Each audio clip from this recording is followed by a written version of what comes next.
Buenas tardes, docente Itala Serna. Mi nombre es Doralisa Menor Vázquez de la Universidad Tecnológica del Perú de la carrera Derecho. En este video voy a presentar un resumen de mi trabajo titulado Derecho Moral y la despenalización del aborto en la Ciudad de México. El objetivo de este análisis es comprender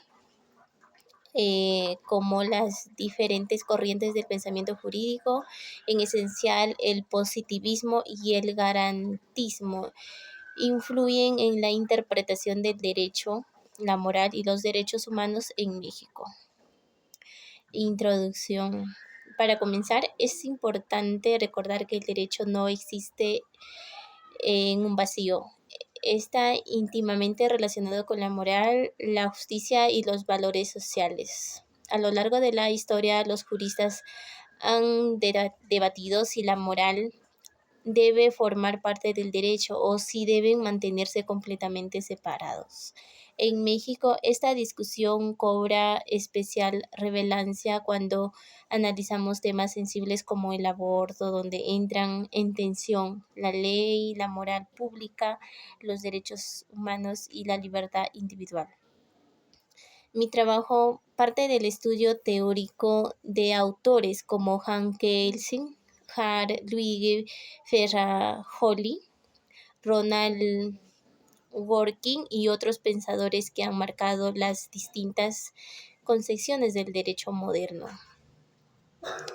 Marco teórico. El positivismo jurídico clásico representado por Hans Kelsen sostiene que el derecho es un sistema moral válidas por su forma, no por su contenido moral. Para Kelsen es importante es que las leyes se elaboren conforme a un procedimiento establecido. La moral queda fuera de la ciencia jurídica. Después, Hart propuso un positivismo más flexible, donde la moral puede influir que el derecho si las instituciones la reconocen. Y más adelante, Luigi Ferrajoli desarrolló el garantismo jurídico que combina legalidad con legitimidad. Él plantea que el derecho debe servir para proteger los derechos fundamentales y limitar el poder del Estado. Estas ideas nos ayudan a entender cómo la moral puede integrarse al derecho sin perder la seguridad jurídica. Análisis del caso despenalización del aborto en la Ciudad de México. En este caso clave que analizó en la acción de inconstitucionalidad 146-2007 y 147-2007 presentada ante la Suprema Corte de Justicia de la Nación. En el 2007, la Asamblea Legislativa del entonces Distrito Federal reformó el Código Penal y la Ley de Salud para despenalizar la interrupción del embarazo dentro de las primeras 12 semanas. Diversos grupos presentaron acciones de inconstitucionalidad alegando que se violaba el derecho a la vida. La Suprema Corte determinó que la Constitución no establece un momento específico en que inicia la vida y que el Estado debe proteger tanto la vida como los derechos de las mujeres, a la salud, a la libertad y, y a la autodeterminación, ¿no? Por ello declaró constitucional la reforma y reconoció la validez del aborto legal en la Ciudad de México. Este fallo marcó un antes y un después, mostrando que la interpretación jurídica puede y debe integrar principios morales universales, como la dignidad, la igualdad y la libertad.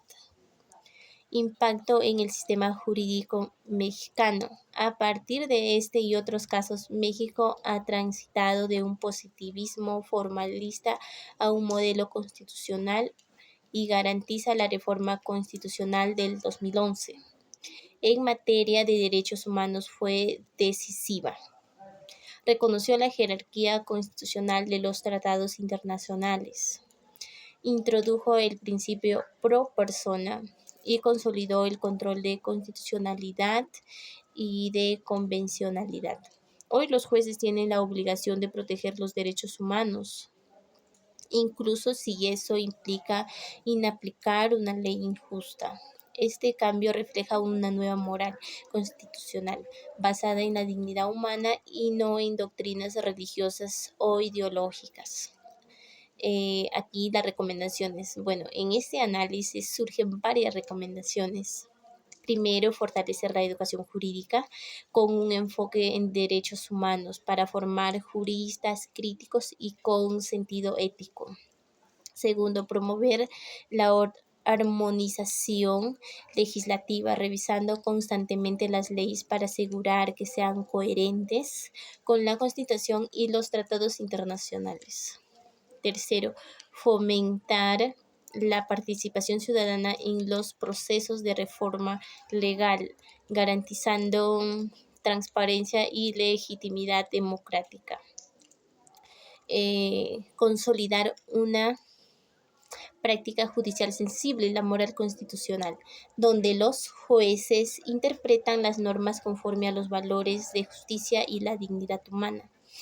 Y finalmente, reforzar la laicidad del Estado, asegurando que las decisiones jurídicas se basen en principios universales y no en creencias particulares.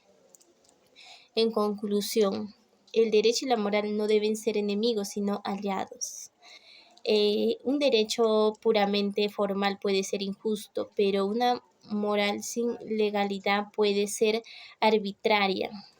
El equilibrio entre ambos garantiza un Estado constitucional de derecho que respete la dignidad humana y los derechos fundamentales. En caso de la despenalización del aborto en la Ciudad de México, los muestra cómo la Suprema Corte puede armonizar legalidad y moral pública, abriendo camino hacia una justicia más humana, incluyente y democrática.